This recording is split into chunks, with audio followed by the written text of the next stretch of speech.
Joe's the lead character of Broken Dreams. He's a private investigator who works in the city of Hull, which is where we are now, in the Queen's pub. Joe drinks in his pub regularly. He lives about 200 yards back down the road there.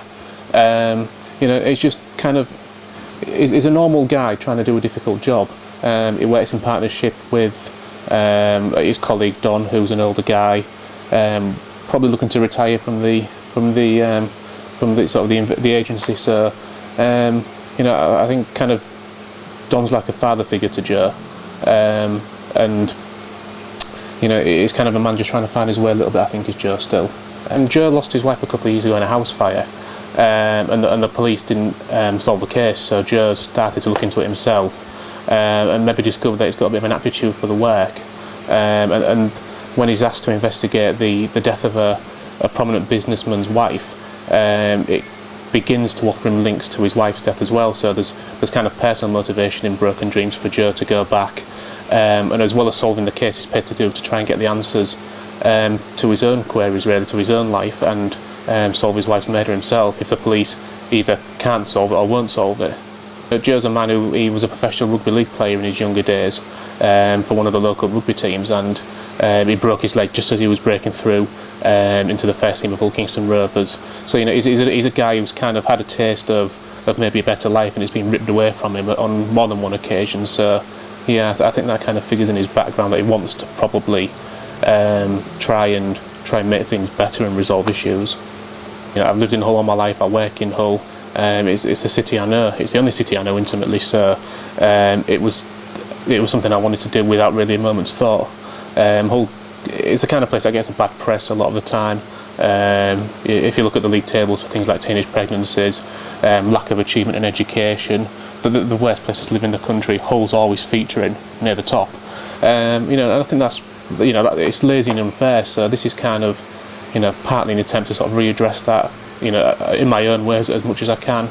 And try and just draw a little bit more character of the city out, and just kind of make, just try and add a bit more of a positive slant to a lot of the negative press that the place gets. It was deliberate to the point that, say, I've set it in a Hull, and if I'm going to set it there, then I want elements of the city to come out, and I want to sort of not so much describe the place, but describe the feel of the place, and kind of how that how Joe navigates his way around, and how the city has maybe kind of sort of played its part in forming people like Joe and the other characters in the book. But yeah, I kind of take a lead, I suppose, from guys like Ian Rankin, who writes about Edinburgh so vividly and well, and I wanted to kind of take that and apply that to Hull to a large extent. Since I've started doing it, it's become more and more something I kind of need to do. So it's kind of like I think it's a way of kind of making sense of things around me in the city and in the world. So like I say, Hull gets a bad press, generally speaking. So it's kind of, it just makes, I suppose it's just something I can do myself just to try and readdress things, and people are responding to it, I'm finding. So it's becoming kind of like a self-perpetuating cycle of the more I do, the more I want to do, and and then it keeps snowballing and snowballing, and I want to do more and more. Yeah. Well, I'm a big crime reader. I probably read every 3 out of 4 books is probably a crime novel.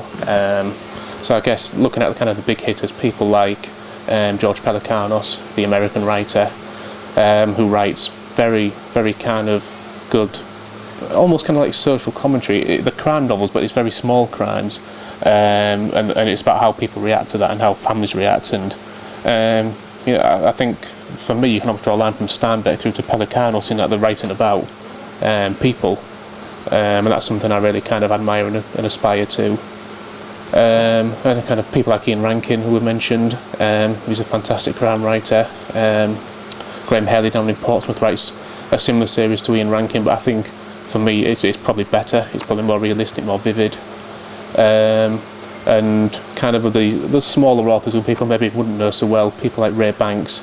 He's writing PI novels, which are kind of not too similar to what I'm doing, but he's very dark, very gritty, but he showed me that you can write modern day PI novels. You can kind of take what I guess Raymond Chandler and people like that kind of pioneered in the last century, and kind of update it and make it relevant to the modern world. I think if you want to write about contemporary society and where we are today, then crime is is the way of doing it.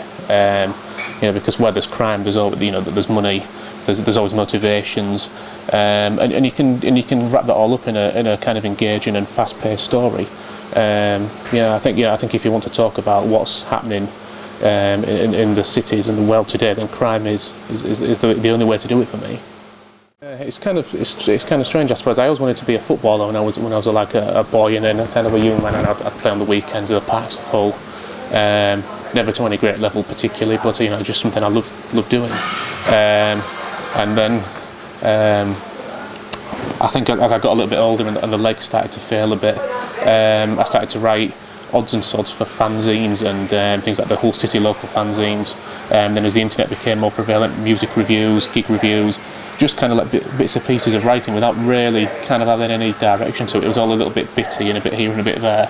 And then about 4 years ago I finished my part-time degree, which I was doing as well as working full-time, and then I suddenly had a lot more time on my hands. Plus I had the motivation, and I had that kind of work ethic kicked into me by doing a part-time degree, so it was just the obvious time to start writing.